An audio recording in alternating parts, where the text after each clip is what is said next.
Julian's POV. Naalala ko na. Naalala na kita. Sabi ko na nga ba nagkita na tayo eh. Muling wika nito habang may masayang ngiti na nakaguhit sa kanyang labi. Familiar din sa akin ang kanyang aura pero hindi ko lang maalala kung saan ko ito nakita. Hindi ko maiwasang mapatitig dito nang tumambad sa mga mata kong gwapo niyang mukha. Nakangiti at hindi ko maiwasang ma-amaze nang matitigan kong mapuputi at pantay-pantay nitong ngipin na lalo nagpapadagdag sa taglay nitong kagapuhan. Hindi ko tuloy maiwasan na mapaisip kung model ba ng toothpaste itong kaharap ko ngayon. Napaka-perfect kasi ng ngipin niya. Nakakainggit. Nagkita na ba tayo before? Nagtataka kung tanong sa kanya. Hindi ba't pinsan ka ni Carmina Velasco, yung asawa ni Peter Jordan? Naku, magtatampo na ako sa inyo ha. Unang kita ni Carmina sa akin, ganyan na ganyan din ang reaction niya. Hindi niyo ba talaga ako naalala? Ako yung isa sa mga poging na-meet niyo sa yate before. Sagot nito na kaagad na nagpakunot ng noo ko. Sa yate? Kaninang yate? Sa amin ba? Tanong ko. Kaagad itong natawa. Parang tanga lang, tirik na tirik ang araw. Pero nasa labas siya ng kotse ko at tumatawa na parang baliw. Sa yate ni Peter, nakalimutan mo na nga. Sa bagay, sobrang tagal na noon pero never ko makakalimutan ang araw na yon. Malaking bagay kaya sa akin na na-meet ko mga apo ng businessman na si Malik Velasco. Sagot nito. Kaagad naman ako napaisip at kaagad na sumagi sa isip ko ang isang partikular na pangyayari.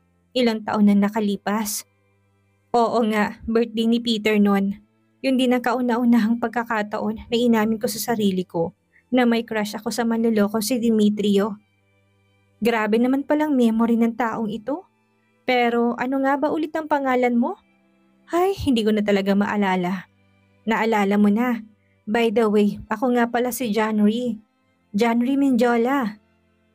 Nakangiti nitong wika at talagang isiniksik niya pang kamay niya sa maliit na awang ng bintana ng kotse ko para makipag-shake hands sa akin. Julian Velasco Sandoval. Nag-aalangan kong sagot sabay abot ng kamay niya. Lalong lumapad ang pagkakangiti sa labi ni January habang titig na titig ito sa akin. Nice to meet you ulit, Julian. Sabi ko na nga ba, ikaw si Julian eh. Mukha ka lang suplada pero alam ko mabait ka. Wika pa nito. Hindi ko tuloy malaman kung tatawa ba ako or sisimangot sa sinabi niya. Galing ako sa pag-iyak kaya mukha akong suplada ngayon no. Naku, ako yatang dapat na humingi ng pasensya sa'yo. Naatrasan kong kotse mo. Sagot ko naman. Wala namang masama kung aamin sa pagkakamali. Isa pa, mabait naman itong kaharap ko't mukhang magkakasundo kami. Lalo na't isang beses lang kami nagkakilala noon, pero naalala niya pa rin ang unang pagkikita namin. Ayos na, walang problema. Ako nang bahalang magpagawa ng kotse ko. Pero in one condition, dapat ilibre mo ako ng lunch minsan. Nakangiti nitong wika. Alanganin naman akong tumango dahil hindi naman ako sigurado kung mapagbibigyan ko to. Well, isa-save ko na yung number mo ha. Huwag kang magulat kung isang araw, bigla na lang kitang tatawagan. Pakikamusta na nga pala ako kay Miss Carmina. Nakangiti nitong wika at naglakad na ito palayo sa akin. Nasundan ko na lang ito ng tingin at nagulat pa ako dahil muli itong lumingon sa gawi ko't malapad na ngumiti bago sumakay sa kanyang kotse. Hindi ko naman maiwasang mapangiti habang sinusundan ng tingin ng kotse nito paalis. Pagkatapos ng ilang sandali, mabilis naman ako nagmaniobra at nag-drive pa uwi ng bahay. Sa sobrang dami na nangyari ngayon, parang ubos ng energy ko at gusto ko makapagpahinga na muna. Pagkarating ko ng bahay, ang nag-aalalang mukha ni Mommy ang kaagad na sumalubong sa akin. Napansin din tong UP sa likurang bahagi ng kotse ko kaya lalo itong nag-alala. Ano bang nangyari? Bakit ngayon ka lang? Tanong nito. Hinalikan ko na muna to sa pisngi bago ko to sinagot. Marami po ako nakasalubong nakakilala sa labas, Mom. Nagkwentuhan at hindi ko na namalayan pang oras. Nakangiti kong sagot. Kaagad naman akong tinitigan ito sa mukha bago napailing. Sige na, maghilamos ka na muna. Feeling ko tuloy hindi ikaw ang kaharap ko ngayon. Bakit ka ba naka-makeup ng ganyan? Siya nga pala, nagpahanda ako ng paborito mong merienda, kinamana kaya bumaba ka na din kaagad sa dining para makakain. Wika ni Mama sa akin. Hindi ko naman maiwasang matawa. Alam ko kung anong iniisip nito. Nakikita niya sa katauhan kong tunay niyang nanay. si Julia Mendoza. Ay, bakit ba kuhang-kuha kong itsura ni Julia? Hindi man masabi ng mga taong nakapaligid sa akin. Alam kong para kaming pinagbiyak na bunga ng tunay kong lola. Minsan nga napapaisip ako kung reincarnation niya ba ako. Although maganda naman talaga si Lola Julia kung tutuusin. Model at actress nga daw ito noong nabubuhay pa. Kaya lang naligaw ang landas kaya maagang kinuha ni Lord. Kung saan man siya ngayon, siguro masaya na rin siya. Lumaki si Mommy sa poder ng mga Velasco. Bilang isang mabuting tao, ramdam ko din na hindi naman ibang trato nila kay Mommy. Kaya hindi talaga namin ramdam na outsider kami sa pamilyang yon. Isa pa, kadugo ko rin naman ang mga pinsan ko dahil kapatid ni Grandma ang tunay na ina ni Mommy Juliana. Okay Mom, thank you. Sagot ko't nagmamadali na naglakad papasok ng bahay. Bahala ng mga kasambahay magbabasa lahat ng mga pinamili ko. Magpapahinga na muna ako para may lakas ako na lumaban sa buhay. Demetrius POV. Pagkatapos ng mainit na komprontasyon namin ni Julian, kaagad ako nag-drive papuntang mausoleum kung saan nakahimlay ang pag-aakala kong abo niya. Kung ganoon, niloko niya lang pala ako. Pinaniwala niya akong patay na siya para pagdusahan ko lahat ng mga pagkakamaling nagawa ko sa kanya. Hindi ko naman siya masisisi kung yun ang naisip niyang gawin sa akin. Hanggang langit ang galit niya kaya siguro niya nagawa yun. Ang mausoleum na to ay tanda ng pagtataksil ko kay Julian. Ang mausoleum na to ay naging libingan ng pag-ibig na nararamdaman niya para sa akin. Ito din ang simbolo kung gaano ako kawalang kwentang asawa. Hindi ko maiwasang titigan ang portrait nito. Ibang-ibang itsura niya sa portrait na ito kumpara kanina sa restaurant. Wala nang nakangiti nitong mga mata sa tuwing tumititig sa akin. Wala nang maamo nitong mukha at palagi nakangiting labi sa tuwing nakikita ako. Ang nakikita ko ngayon sa kanyang mga mata at mukha ngayon ay puno ng galit. Ibang-iba na siya at alam kong kahit na anong gawin ko, hindi niya ako mapapatawad sa lahat ng mga pagkakamaling nagawa ko. Hindi ko mapigilang haplusin ang jar na naglalaman ng kunwaring abo nito kasabay ng pagtulo ng luha sa aking mga mata. Wala siya sa loob ng jar na to. Buhay siya at nagbalik siya para ipamukha sa akin ang lahat ng mga pagkakamali na nagawa ko sa pagsasama namin. Sinira akong sarili kong pamilya. Ako ang dahilan kung bakit nakunin siya. Ako ang dahilan kung bakit namatay ang pangalawang baby namin na nasa kanyang sinapupunan. Gaano ba ako kasamang asawa at ama? Bakit ganito nangyari sa buhay ko? Wala rin ba akong pinagkaiba sa ama ko na basta na lang kami iniwan noon at sumama sa ibang babae? Katulad niya rin ba ako? Julian. Sambit ko habang umiiyak, kinuha kong picture frame nito at tinapat sa aking dibdib. Sana pwede pang ibalik ang mga nangyari na. Sana may rewind pa para naman maitama ko pa lahat ng mga pagkakamali ko. Huli na ba ang pagsisisi kong ito? Tuluyan nang lumayong loob niya sa akin. Gustuhin ko man siyang suyuin, pero hindi ko alam kung paano umpisahan. Wala akong mahihinga ng tulong.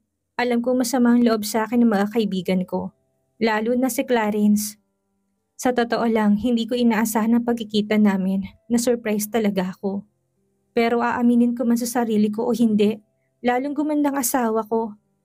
Lalo siyang naging kaakit-akit kahit wala nang masayang ngiti sa labi niya. Of course, para ako nabunutan ng tinik sa dibdib nang makita ko siya. Buhay si Julian. At may chance pa ako na ipakita sa kanya kung gaano ako nagsisisi sa lahat ng mga pagkakamaling nagawa ko. Pagkatapos ng mahabang pagmumuni-muni at pag-iyak, kagad na akong bumalik ng sasakyan. Nag-drive ako papunta sa pag-aari kong bar at dumiretso sa opisina. Wala pang pumapasok na customer sa bar ko dahil maaga pa pero gusto ko silang unahan sa pag-inom. Gusto ko magpakalasing para kahit papano, makalimutan ko naman lang ang lahat ng kaguguhang nagawa ko sa buhay ko. Ikuha mo ko ng alak. Kaagad na utos ko sa isang mga staff ko.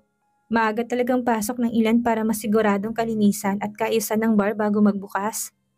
Kaagad naman itong tumangot tumalima paalis para kunin ang inuutos ko sa kanya.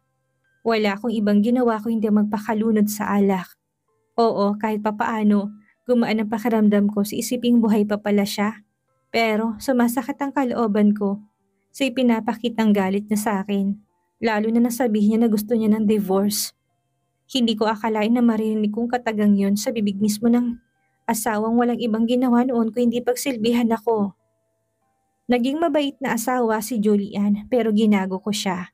Ni hindi ko man lang pinahalagahan lahat ng effort at pag-aalala ni ibinigay niya sa akin. Pinanganak siyang may gintong kutsara sa bibig pero pilit niyang pinag-aralan lahat ng gawain sa bahay. Pati ng pagluluto masatisfied niya lang ako. Gusto niyang ipakita sa lahat na isa siyang ulirang asawa pero nagawa ko pa rin siyang lokohin. Nakipagrelasyon ako kay Karil. Nang malaman niya ni Julian, nakiusap siya sa akin na ayusin namin ang pagsasama namin. Handa niyang tanggapin ang lahat-lahat ng mga pagkakamali ko basta bumalik lang ako sa kanya. Pero hindi ko siya pinakinggan. Naging bingi ako sa lahat ng mga pakiusap niya. Minsan siyang naging martir sa pagsasama namin hanggang sa umabot na sa sukdulan ng lahat. Hindi na ako halos nakakauwi sa bahay namin at nagawa ko pang bumili ng isa pang bahay para doon itira si Karil at nagsama kami. Tuluyan ko nang hindi inuuwian noon si Julian ni hindi ko nga alam na nagdadalang tao pala siya at nakunan dahil sa sobrang stress at wala akong ibang ginawa noon kung hindi ang magpakasarap sa piling ni Karil. Kinalimutan ko sarili kong pamilya dahil makasarili ako. Ni hindi ko malang naisip ang mararamdaman niya dahil sa mga pinanggagawa ko. Gago, ang tanga-tanga ko. Bakit ba nagawa ko to sa kanya? Bakit ko siya niloko? Galit kong sigaw kasabay ng paghagis ko sa basong hawak ko. Lumikayo ng malakas na ingay dahil sa pagkabasag. Hindi ko yun pinansin, bagkus lahat na nakapatong dito sa mesa ay pinaghahagis ko. Hindi ko alam kung paano pa ako makabangon sa ganitong sitwasyon. Hindi ko alam kung paano ko paayusin ang buhay ko. Ako mismo sumira sa sarili kong pamilya, kaya dapat lang na magdusa ako ngayon. Pagkatapos kong magkalat, kaagad ko din naman pinalinis sa staff kong mga kalat. Balik ako sa plano ko na maglasing at muling nagpadala ng alak dito sa loob ng opisina. Sobrang lungkot ng pakaramdam ko at umaasa ako na sa pamamagitan ng pag-inom, maibsan man lang ang sama ng loob na nararamdaman ng kalooban ko. Boss, nasa labas pong asawa niyo. Tulala ako nakatitig sa kawalan nang ibalita sa akin ng isa sa mga staff ko ang tungkol sa bagay na to. Hindi ko tuloy maiwasan na makaramdam ng excitement. Alam ko sa sarili ko na tinamaan na ako ng espiritu ng alak. Wala na ako sa maayos na wisyo at gusto ko nang pumikit ang mga mata ko. Nasaan na kaya mga kaibigan ko? Niwala man lang ako matawagan para hilingin na damay nila ako sa sitwasyon ko ngayon. Asawa? Si Julian? Bakit hindi mo pa siya pinapasok? Nainis na sagot ko sa aking staff. Kailangan pa bang ipaalam sa akin bago niya papasukin ang asawa ko? Asawa ko yun eh. At ano namang oras pwede niya akong puntahan? Sa sobrang inis ko, pasuray-suray akong tumayot naglakad patungo sa pintuan ng opisina. Sinasabi ko na nga ba, hindi talaga ako matitiis ni Julian. Mahal niya ako at nandyan siya palagi para intindihin ako. Pagkabukas ko ng pintuan, kaagad na naglahong excitement na nararamdaman ng puso ko. Bigla ako nakaramdam ng inis. Ang asawang tinutukoy ng staff ko hindi si Julian. What are you doing here? Malamig kong tanong kay Karil at mabilis na naglakad pabalik at naupo sa swivel chair ko. Nagsalin ng alak sa baso at inisang lagok yun. Kaagad namang naglakad palapit sa akin si Karil at malandi akong initian. Nag-aalala ako sa'yo, kanina pa kita hinihintay sa bahay kaya nagbabaka sakali akong pumunta dito sa bar. Umiinom ka? May problema ka ba? Nakangiti nitong tanong. Matiim ko naman tong tinignan bago umiling. No, nothing. Hindi ka na sana pumunta sa lugar na to. Alam mo namang buntis ka, di ba? Makakasama sa batang pagpunta mo dito. Seryoso kong sagot. Muli ako nagsalin ng alak sa baso takmang iinumin ko na nang biglang agawin niyo sa akin ni Karil. Kaagad naman ako nakaramdam ng inis.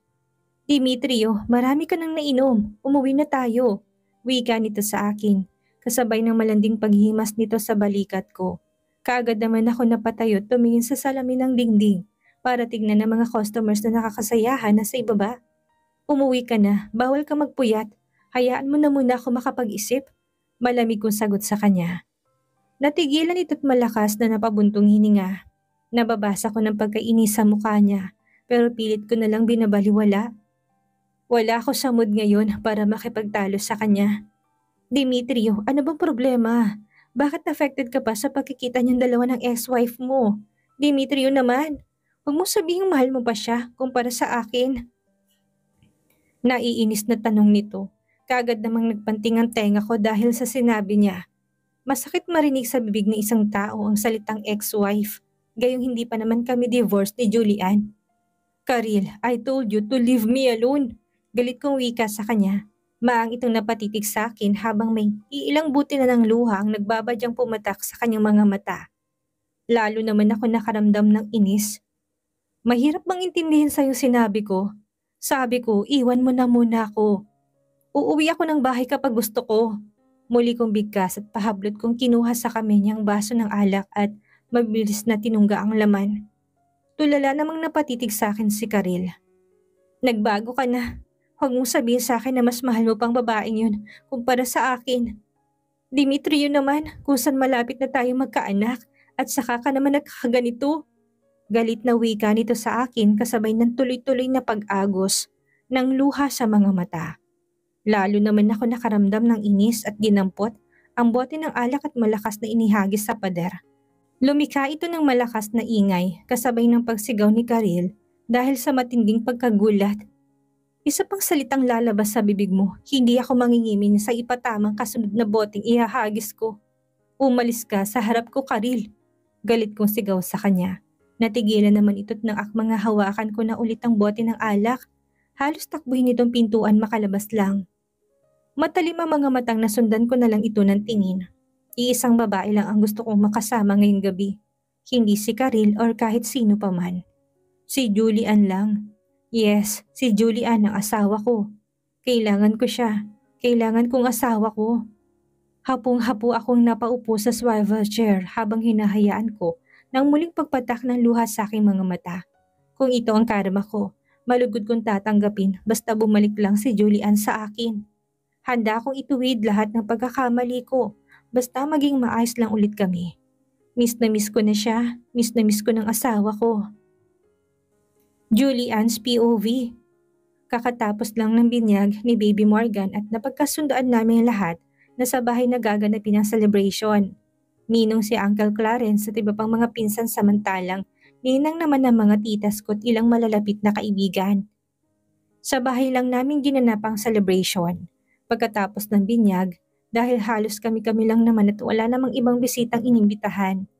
Simpleng selebrasyon lang naman ang aming ginawa bilang pag-welcome na rin sa bagong miyembro ng aming pamilya. Ang ganda naman talaga ng Baby Morgan na yan, masayang wika ni Vanessa, habang pinipisil nitong malusog na pisngi ng batang karga-karga ko. Pagkatapos ng binyag, halos ayaw nang humiwalay sa akin ni Baby Morgan. Akala niya siguro ako yung mommy niya. Ayos lang naman dahil nag-e-enjoy din ako sa pag-aalaga sa kanya. Mabuti na nga lang hindi nagsasalos ang anak kong si Baby Russell. Sa bagay, nitong mga nakarang araw, napapansin ko na mas malapit ang anak ko kay Daddy. Kaya kapag nasa paligid ito, hindi na halos humihiwalay si Russell sa kanya. Ayos lang naman sa akin yun. At least, nagkaroon ng father figure ang anak ko at umaasa ko na sana hindi na siya maghanap ng ama paglaki niya. Wala talaga akong planong sabihin kay Baby Russell kung sinong daddy niya. Hindi din ako papayag na malalapitan siya ng ama niyang si Dimitrio. Makasarili na kung makasarili. Pero buo ng desisyon ko na susolohin kong responsibilidad sa pagpapalaki sa anak ko. Total naman nandyan lang ang aking mga magulang para suportahan ako sa lahat ng desisyon ko sa buhay. Kung pwede nga lang ako na sanang mag-aampon sa kanya. Ang ganda niya kasi tapos ang lambing pa. Nakangiti ko namang sagot kay Vanessa habang sinasayaw ko sa Baby Morgan. Halatang inaantok na dahil namumungay ng kanyang mga mata. Nang mapansin ko na nakatulog na si Baby Morgan sa bisig ko, kaagad ko na siyang iniabot sa yaya niya para dalhin na sa nursery room upang makapagpahinga ng maayos. Siya nga pala, Julian, may lakad ka ba bukas? Magpapasama sana ako sa'yo sa Velasco Mall.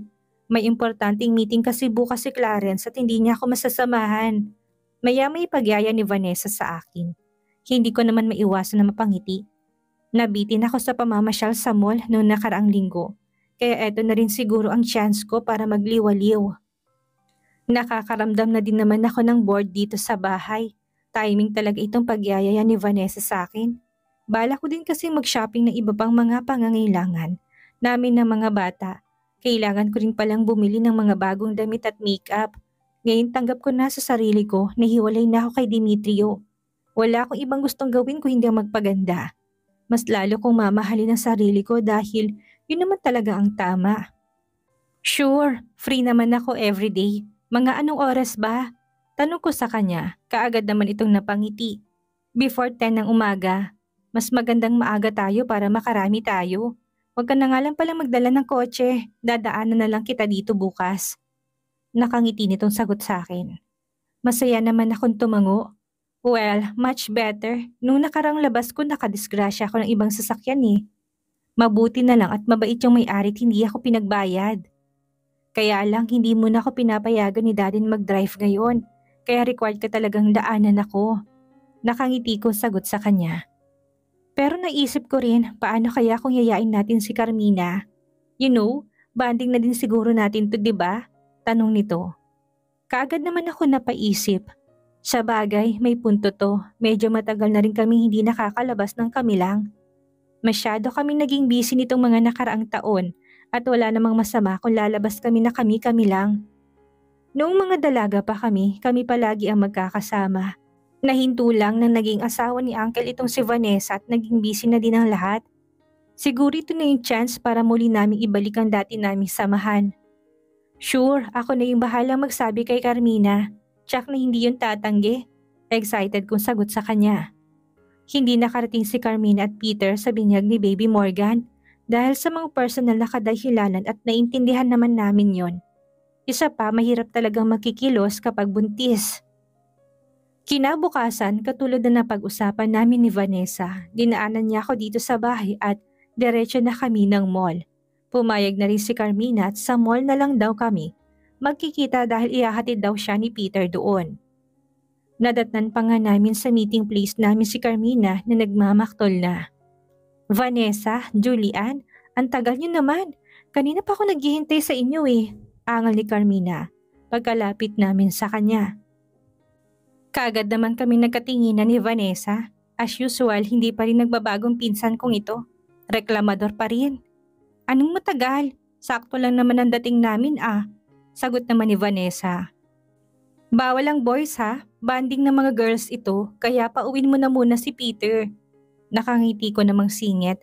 Araw namin ngayon kaya dapat kami-kami lang na mag-best friend ang magkakasama. Bawal haluan, lalo na ng mga asa-asawa. Saka lugi ako no, sa aming tatlo ako lang hiwalay sa asawa at baka maingit lang ako kapag isasama nilang mga asawa nila sa banding naming ito. Baka lalabas ng third wheel lang ako at hindi ko ma-enjoy ang araw na to. Kaagad ko napansin ang pag-ismid ni Carmina kaya hindi ko maiwasang matawa. Mukhang hindi approve sa kanyang sinabi ko. Kailan ka pa bitter pagdating sa mga lalaki? Buntis ako no at wala namang gagawin ng asawa ko. Kaya hayaan na natin siyang sumama sa atin. Nakalabi pang sagot ni Carmina.